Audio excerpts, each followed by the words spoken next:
there's lots of different types of hypnotherapy. I'm a solution-focused hypnotherapist. So that is basically a combination of talking therapy and hypnosis. And a talking therapy includes elements of CBT, cognitive behavioural therapy, NLP, which is neuro-linguistic programming, and it's all underpinned by neuroscience as well. But yeah, there's lots and lots of myths around what hypnosis is, though, isn't there? And it's just a really, really deep state of relaxation, basically. It's a trance. We all kind of go in and out of trance all the time. I don't know if you've ever kind of driven on that regular route, maybe the school run or something, and you got to your destination and you thought, my God, I didn't even realise how I got here. Well, basically, you were in a trance. Your brain just went on to autopilot to conserve energy. And that's basically just what a trance is.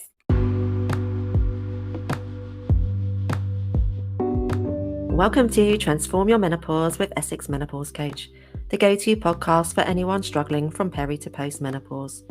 If you're feeling overwhelmed, burnt out, or anxious, this is the place for you. Hosted by me, Julie, an award-winning coach who's been in your shoes, this podcast offers real understanding and practical help. I'll tackle menopause head-on with clear, no-nonsense guidance that makes a real difference. So whether you need support, tips, or just a friendly voice, I'm here to help you navigate menopause and rediscover your best self. Hello everyone, and welcome back to another episode of Transform Your Menopause. Today I'm super excited to have Maria joining me from Firefly Hypnotherapy. Maria is a certified clinical hypnotherapist and psychotherapist based in Ingatestone. She enjoys working with clients all over the world, adults and children alike, and enjoys empowering them to overcome stress, anxiety, trauma, and low self-esteem. Now, Maria and I share a love of festivals, good music, and sunsets, so she was a natural choice to have on the podcast. And like many of us, her life changed when lockdown came along, and this acted as a catalyst for Maria to take the leap into hypnotherapy. Today we'll talk about how hypnotherapy can support you with your menopause symptoms, and always make sure you listen to the end so you can get her freebie. So let's welcome Maria. Thanks very much for having me. I'm excited to be here. You're welcome. It's good to have you. I should just say, me and Maria have had an absolute mare trying to get connected on here. Hence why we've got the different setup today. Maria, let's talk a little bit about you and what got you here. And you've got quite a lengthy career and background in wellness anyway, so maybe you might want to start there and tell us a little bit about that. Sure. Well, I've always been fascinated with people and what makes them tick. I studied sociology at university, and that included psychology and philosophy. And then, basically, I mainly predominantly worked in the health and wellbeing industry. So I ran a big show called The Vitality Show, which was a massive show across 4 days. It attracted like over 33,000 women. I loved it. I worked with Bupa and Follen and Barrett, Neosard Remedies, and all sorts of wonderful brands, and really loved it. But then I had a child, and I tried to go back working sort of in 4 days, but actually working 5 days. But I found that it just didn't really work for me. So I braved it and decided to go freelance. And again, working predominantly in the health and wellbeing industry. I worked with a breast cancer charity as a consultant for many years. And I also work for the wonderful charity that is mine, the mental health charity. And like you said, then lockdown happened, and that was a massive catalyst for me. Like many people, I think I suffered from sort of low mood. I was homeschooling. Can't say I particularly enjoyed homeschooling, but I did it all the same. And and it was just a real time for reflection, as I'm sure it's for lots and lots of people. And I just realised that while I'd really been loving freelancing, it wasn't really working for me anymore. I wanted to do something at a much sort of deeper personal level. And I'm quite sensitive. I'm a good listener, and I'm very empathetic. And I just thought I'd utilise those skills. And so I started to look into various different therapies and looked to be a therapist. And then one of my friends was basically had just finished studying hypnotherapy and become a certified hypnotherapist herself.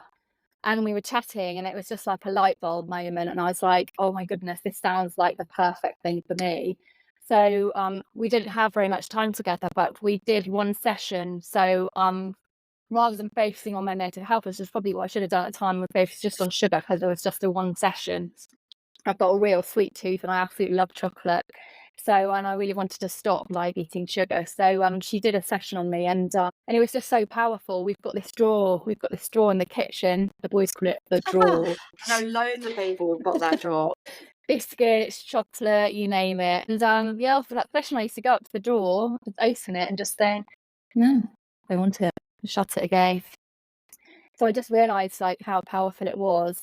And yeah, and then basically decided to train as a hypnotherapist. And I have a look back and I absolutely love it. And I think that this is, it's never too late to have a career change. And I definitely think I found my purpose. I absolutely love it. I'm really passionate about it. Even when I'm not working, I'm kind of working because I'm reading or listening up to a podcast, because I just find it also fascinating. And I think it's brilliant. Yeah. And I've recently also had hypnotherapy for interestingly enough, we're coming on podcast and doing live and public speaking like this. You're doing a great job. Thanks to you. Yes. So that's basically how I became a hypnotherapist. Yeah, I was interested about you saying about the light bulb moment. I think you've got to have that kind of passion, haven't you?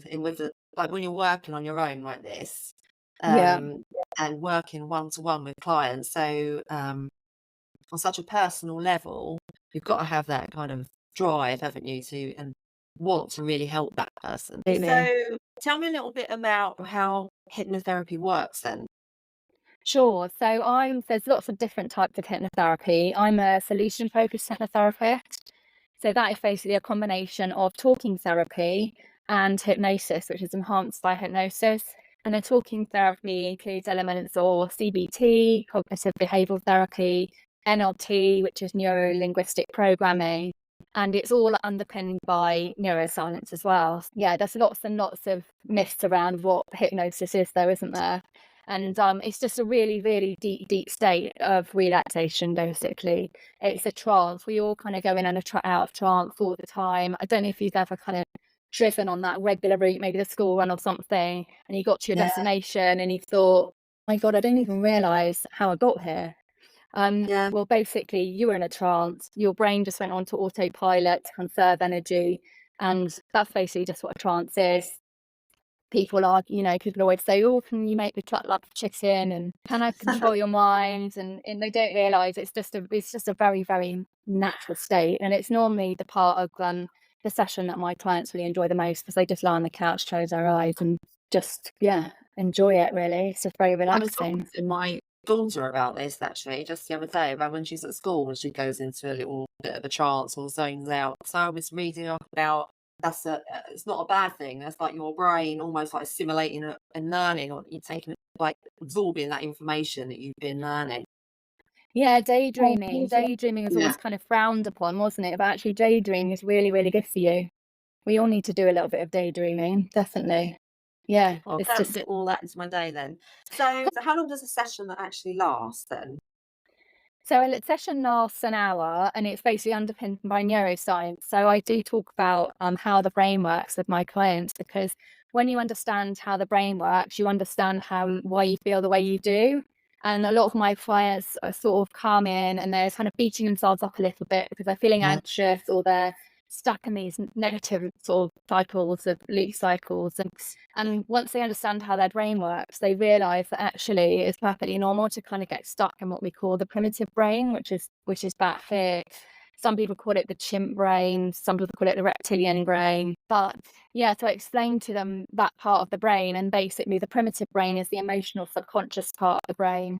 And its main priority is kind of our safety and our survival.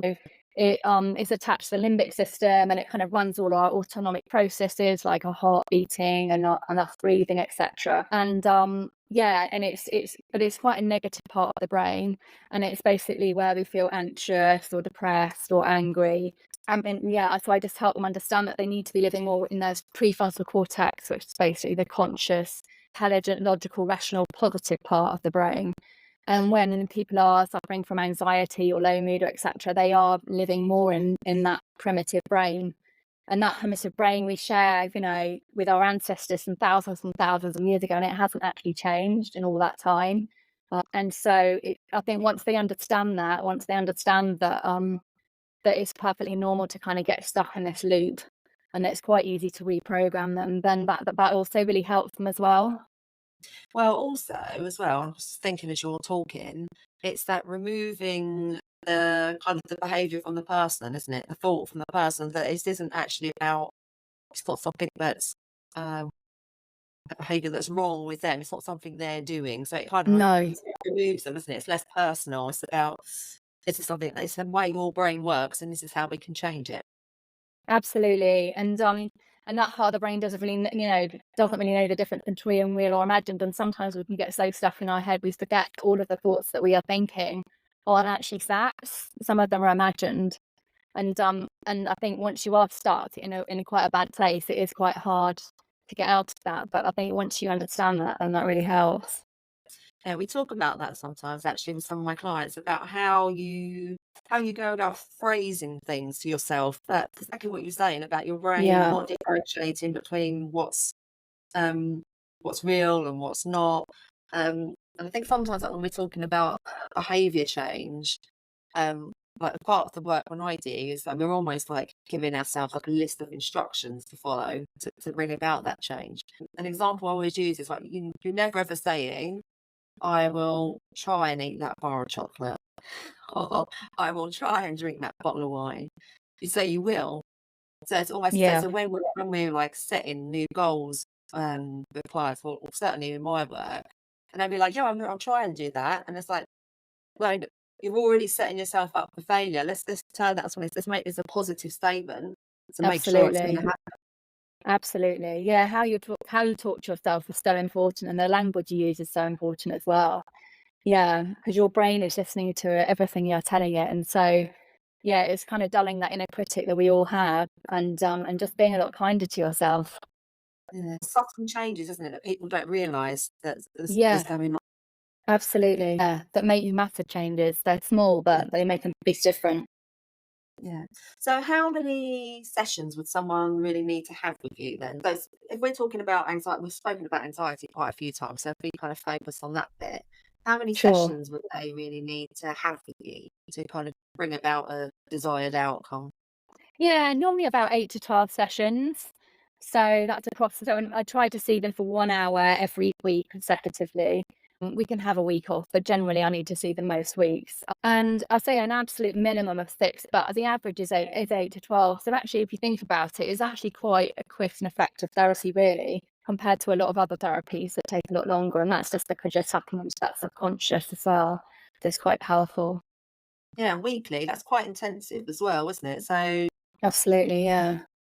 do they have to do any homework in between seeing you? Like, or is it just they come to the session and do their stuff with you and then go away? Or how does that work?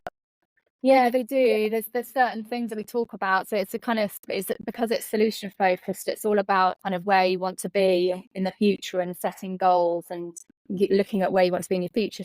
Yes, they do. We talk about that. So there might be some sort of action point that they'll be doing potentially that week in between. And also just looking at the positives in life as well, kind of like a sort of gratitude journal, but we call it a what things if journal, because positive thinking has so much research and science behind it now, and it can just affect your whole body makeup. It increases those feel good chemicals, decreases those stress hormones, and because our brains are wired on the sort of negative bias, then those positive thinking just counteracts those negative thoughts that we tend to have. I think we have 9 negative thoughts for every one positive thought, or something crispy like that. So they do that, and they also listen to my hypnosis track in between sessions as well. And of course, you'll be giving details of your hypnosis track at the end for listeners to take away. So that's something to look forward to.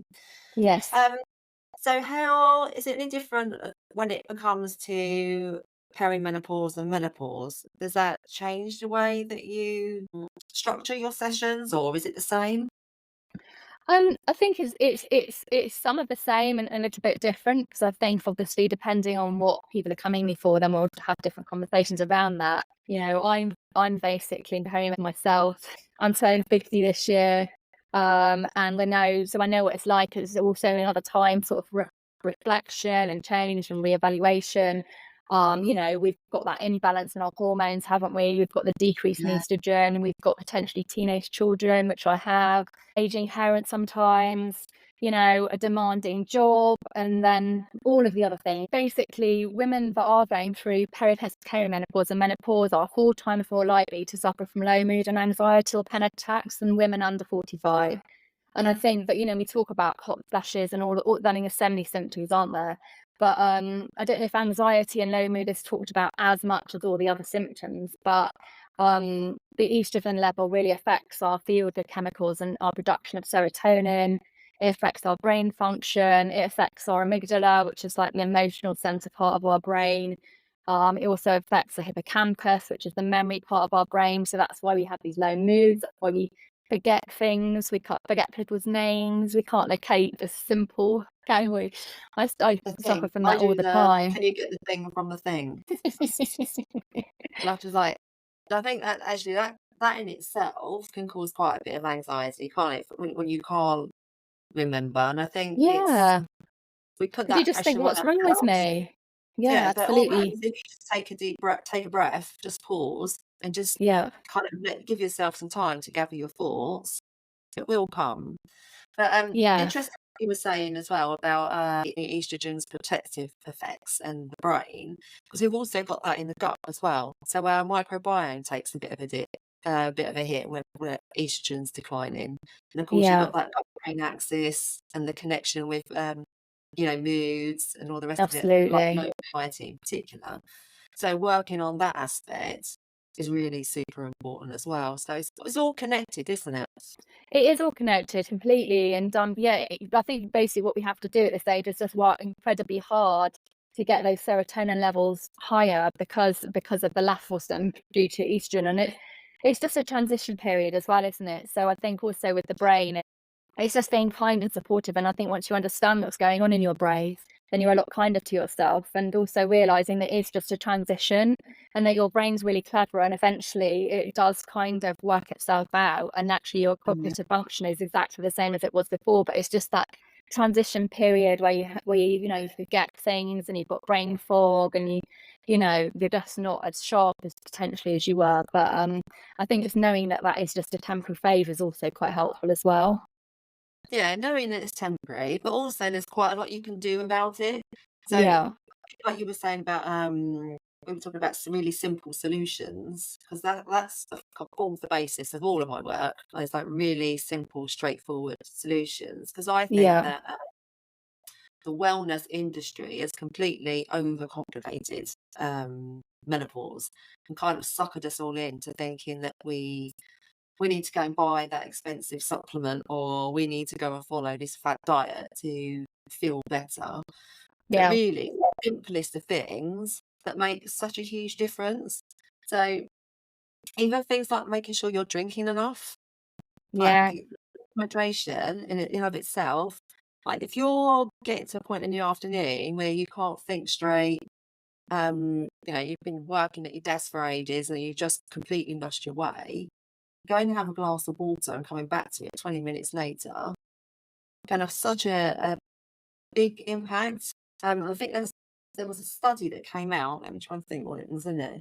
So it was of quite a recent one. So it was all middle-aged people.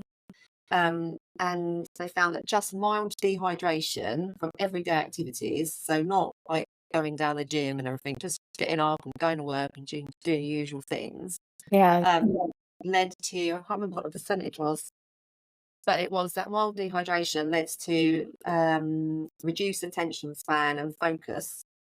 So just go and have a glass of water, get Absolutely. Absolutely. And it's like you say, it's even more important, isn't it? Because our brains are kind of going through that transition period, then rehydrating is even more important because yeah, it can affect us and our brains are made up of water. So yeah. yeah, we can't hold as much water as we're going through this stage of life as well. So we might have got away with it. I think that's what a lot of people have done, haven't they? They've been getting away with it for years.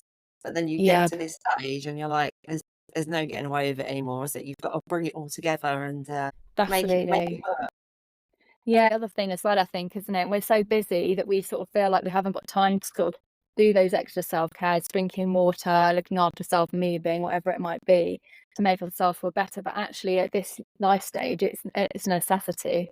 It's not a Yes. luxury. It's an absolute necessity. Yeah, you Um, have to prioritize it. You have to carve out that time.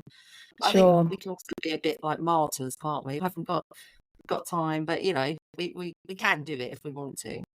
Yeah. Um, so are there any particular clients that you've been thinking about, that you wanna kind of use as an example at all? Yeah, and Like have how worked with a couple of clients that are going through menopause, and one particular client had heightened anxiety off the back of it. She struggled with anxiety and low mood sort of pretty much throughout her life, and then hits menopause, and it was heightened even further. And she just couldn't find the joy in life anymore, really. So she wasn't in a great place. And yeah, through working together on sort of 8 sessions, she drastically improved. Her sleep wasn't great as well. Obviously, that's also by one of the symptoms is insomnia, isn't it? Another lovely symptom. And she was sleeping better and just happier. She was either socializing with work colleagues that she hadn't wanted to do before. She started exercising again. She started trying new hobbies, and yeah, she was just a completely different person all of this. So that was really, really lovely to see. it's so rewarding as well when So 'cause it rewarding. you say, like, I see this with my own clients as well, in a relatively short space of time, how different their life can become. It's Absolutely. I know we talk about, getting back to your old self, but it's almost it's better than your old self, I think. Yeah. Yeah, that's one of the joys. I've loved watching the transformation in my clients. Yeah, another lady had insomnia, and then she started sort of getting anxious about going to sleep because she knew she couldn't sleep, and then she got stuck on this sort of vicious cycle. And so yeah, I always talk about sleep and how important sleep is. It's kind of literally the foundation of mental health, isn't it? Um, and just helping her with her getting her sleep patterns working more efficiently, and that just dramatically improved her mood and made her feel so much better. It's that REM part of the sleep cycle that's just so important because it kind of processes everything. It moves it from the primitive brain into the prefrontal cortex and like takes all the emotion out of it. And when you're not getting all that sleep, you're not getting that REM sleep that you need, and then you're more likely to be in that sort of anxious part of your brain, the chimp brains. But sometimes I'd be the same as you. Sometimes I talk to clients and they say, "Well, my sleep's fine." But when you actually say, "Well, do you wake up feeling rested?" I feel that Yeah, is a completely different story, isn't it? yeah, yeah. Okay. So, all of this has got you interested in learning a bit more about Maria or working with her or how she can support you, then she has got a lovely treat waiting for you on her website. Um, if you go over to fireflyhypnotherapy.co.uk, you can download a free hypnosis track. So I might even go and do that myself, Maria. You can also check Maria out over on Instagram, which is firefly_hypnotherapy. And I think that's it. Is there anything you want to add before we go? I don't think so. But I mean, I also listen to hypnosis tracks before I go to sleep, and it really, really helps me quieten that anxious brain. It kind of dials down the beta brainwave, and yeah, it's a good tool to have in your toolbox to be able to listen to that when you want to really make sure that you get a really good night's sleep. And just yeah, no, thanks very much for having me. You've been a lovely guest. Thanks so much for your time, Maria, and all your lovely insights. Thanks for everyone else for tuning in and listening. Until next time, bye.